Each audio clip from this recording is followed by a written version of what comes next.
Chapter 18. The first time Adrian sees the young woman, she is standing with Baba Gale at the gate. But it is Baba Gale he is focused upon. Only when he turns to nod at the manservant out of good manners and a little awkwardness, for he is on this way to the asylum and has postponed his visit to Elias' call. He casts a nod in her direction too. The gesture, seen from the outside, must seem oddly brisk, a dry gesture in this warm liquid atmosphere, where people move slowly through the day like long-distance swimmers. She is slim, with wide-spaced eyes, and a wry tilt to her mouth. Her hair is pulled back and hidden under a scarf knotted at the nape of her neck. Later, waiting for a funeral procession to pass, Adrian watches the mourners move. As hospital gates, as unhurriedly as midday shadows, his mind returns to the woman at the hospital gates. Baba Gale's daughter or niece, perhaps, another servant. She hadn't responded to his nod, only looked at him, her eyes traveling the length of his body. The physical impact of that look had left a mark upon his body, as painful as a graze. As he walked away, he had been suddenly and shockingly aware of something fleetingly and exquisitely possible.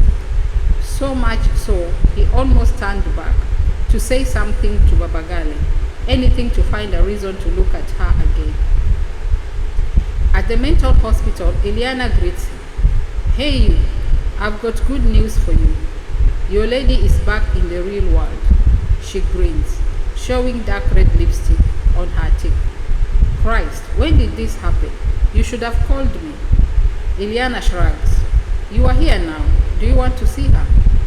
At the window, the silhouette of Salia, the sentinel, Agnes is opposite Adrian. Her eyes rest on a point midway across the table. "She will," he nods. Look Salia in the eye, but still not him. His palms are sweating. He is nervous with anticipation. "Hello, my name is Adrian. This is Salia, who I think you already know. Salia is going to stay in the room for the duration of our conversation, in case we need help understanding each other. Is that all right?" The woman glances at Salia and nods. "I'm going to make sure we aren't disturbed. I'm going to switch off the telephones and Salia is going to lock the door, just to make sure nobody interrupts us. Is it okay if he does that?" She nods again. Salia complies. "We have met before. Do you remember me?" She looks at him directly this time, and away again, frowns and shakes her head. "My name is Adrian. Do you remember that you came to see me?" "Not here, at the medical hospital." She looks up at him at that, but her gaze wavers and drops. "A white doctor, yes, that was me." In a low voice, Salia says a few words, to which the woman responds, keeping her eyes on the table. Salia speaks. "Excuse me," she says. She does remember, but not if it was you. It was a white doctor. For some of us, it is difficult, you understand. "I understand," says Adrian. Turning back to Agnes, he continues, "I would like to see if I can help you. Will you let me try to help you?" Once more she nods. "Okay." He takes a breath and in a clear voice he says to Agnes, "Perhaps we can start by you telling me your name and where you live."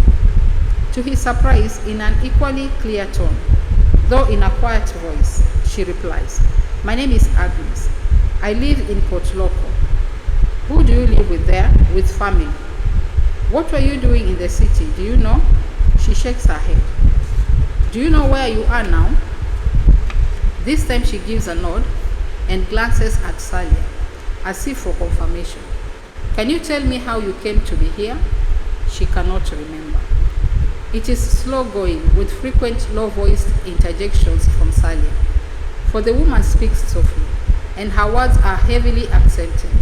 Her voice drags on occasion, and on others catches as though tripping on uncertain thoughts. From time to time, she steps out of English and takes several paces in her own language. Adrian wishes he could understand. He feels the air thick with his desperation. To get her to a certain place is all he needs to accomplish right now, to trust him a little. He continues with simple questions, lets her know they can stop anytime, offers her a drink of water. Gradually, he returns her to the days before her last journey. The end of the race was in sight, she tells him. There hadn't been as much to eat. She shopped for smoked fish and for the few vegetables available in the market. At least there was still rice and salt in sacks in the storeroom. She had been suffering aches in her joints. Her daughter had bought her some mentholated ointment and arranged for her to see the doctor. But he found nothing wrong with her. Anyway, she was well enough to be able to do her work in the house, taking care of her daughter's son and cooking on alternate days. She had help from a young girl who lived with them. One day she had a headache. She went and lay down on her bed, calling the girl to bring her a cup of water. The headache persisted, like the blade of a cold knife laid at the back of her skull. Some days later, she was heating a pan of oil to fry plantains. The next thing she knew, the pan was smoking heavily and almost in flames. She managed to remove it from the fire just in time. The oil was burnt. She had to clean the pan and begin again. Her daughter was away from home for a few days. Otherwise, she would have called her to come and take over the cooking. She had no idea where the time went. One moment she was placing the pan upon the flame. Next, it was almost in flames. Who else was in the house? She doesn't know. She shakes her head. Where was the girl? What about your grandchild? She shakes her head. She doesn't remember. Perhaps they were outside. What about your son-in-law? Silence. Perhaps she had not heard him. Adrian repeats the question, and then, thinking too that maybe the phrase had not translated well, he adds, your daughter's husband, I mean. Agnes looks distracted. She puts her hand up to her throat, feeling with her fingers around the base of her neck. She seems upset about something. What is it? Asks Adrian. Where is my gold chain? I cannot find my gold chain. Somebody's taken it. Has this matter been reported? Why has nobody returned the chain to me? Her voice has acquired weight. Tell me about the chain. It is gold. Somebody's taken it. Was it a special chain? It was gold. Adrian listened. He reassures Agnes everything possible will be done to find her chain. He doesn't want to let her stray too far from the path of the discussion. The mention of the chain may be significant, then again it may not. He makes a mental note of the detail of where in the conversation it arose, like one of the pins he left upon the map of her travels. What else did you remember from before you left home? She shakes her head and turns her hands over in her lap. She seems to have lost her place. He urges her gently on. What do you remember? Tell me one thing you remember, just one. A dog barking over and over again. It woke her from her dreams. The sound was bothersome, adding to her headache. She was lying on her bed thinking she should get up, but couldn't seem to rouse herself. She kept being drawn back into her dreams. Somewhere, somebody was burning rice fields. Even though it was the wrong time of the year, the smoke entered her room and her lungs. It tasted bitter, made her nauseous. Outside, the sun was rising. The shadows shifted at the window. She knew she had to get out of the house, but she remained in the grip of her dreams. What were the dreams? She cannot remember. Adrian waits, not wanting to interrupt more than necessary. Sitting before him in the heat of the room, Agnes twitches slightly. Her shoulders and head slump and her eyelids flutter. Adrian leans forward. Though he can't be sure, it looks very much as though she is asleep. Agnes, he says softly. At the sound of his voice, she pulls herself up. You can go back to the ward now. It is nearly time for lunch. Salia steps forward and helps Agnes to her feet. She seems very frail. At the door, Adrian says, Salia will see about your chain. Agnes looks at him. Your chain. What chain? Her face is blank. The gold chain you lost. She does not reply. She blinks and moves on. Adrian watches her as she leaves, guiding herself around the desk and towards the door. She does not look back. There is no element of performance in her shuffling steps. The head that sways slightly as she makes her way down the corridor and out towards the women's ward. He stands at the window and watches, sees Salia stop to talk to another staff member, and Agnes shuffles on oblivious. Salia walks smartly to catch her up. If she had been faking, Adrian would have to ask himself why, but he is quite sure what he saw was real. He watched her cross from one state to another, one in which she was concerned about the loss of a gold chain, the other in which she appeared to have no memory of the loss of the same item. He remembers the words of the man in the old department store, the one who had brought Agnes to the hospital. Salia had used the same words and tried to explain them to Adrian. Agnes is crossed. They are in the patient's garden, the smoke from Ileana's cigarette curling upward, entwining with the branches of the trees. Her elbow rests on the arm of the wooden bench.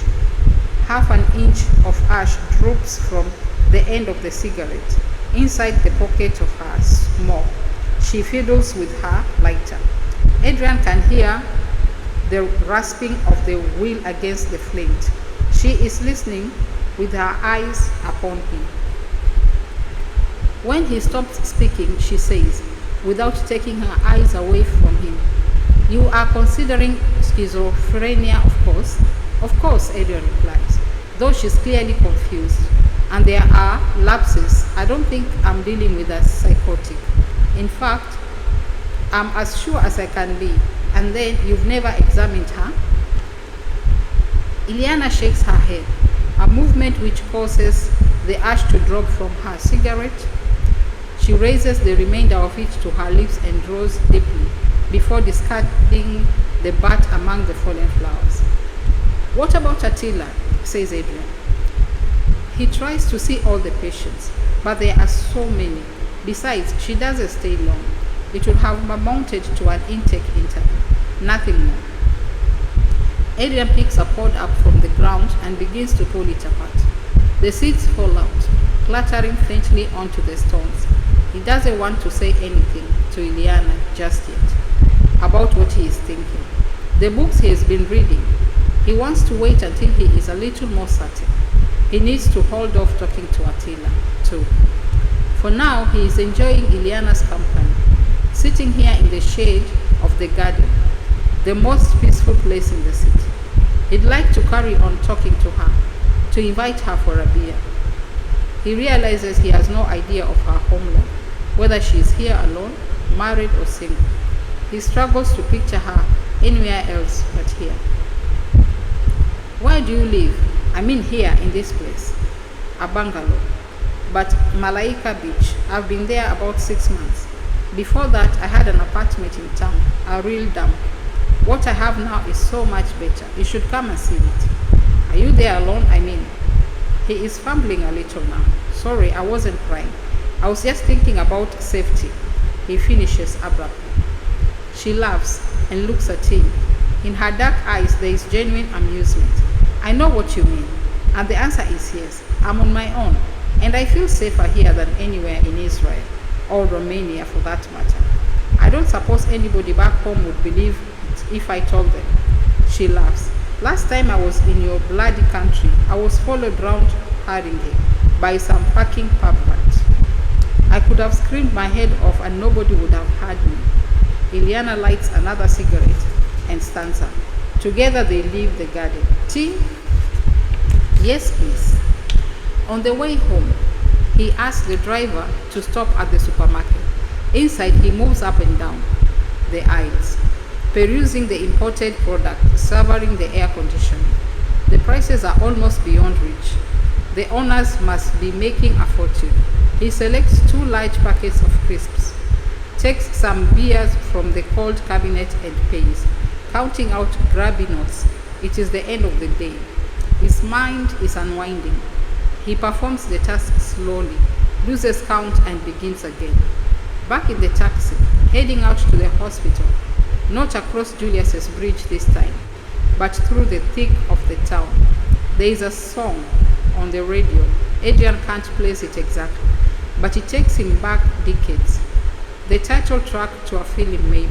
The rhythm lifts his mood, not for the first time. The face of the woman he saw talking to Babagale rises before him. This time he does nothing to suppress it.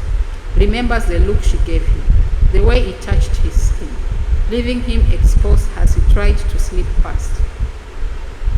He tries to focus upon the features of her face, but they elude him. He sees only the expression she wore, as if she knew exactly what he was doing as he tried to slip past Babagale. But then, all good-looking women possessed the same power, or so it seemed. He presses a beer can against his forehead, feels the cool seep through his body. 6 o'clock, the day is over.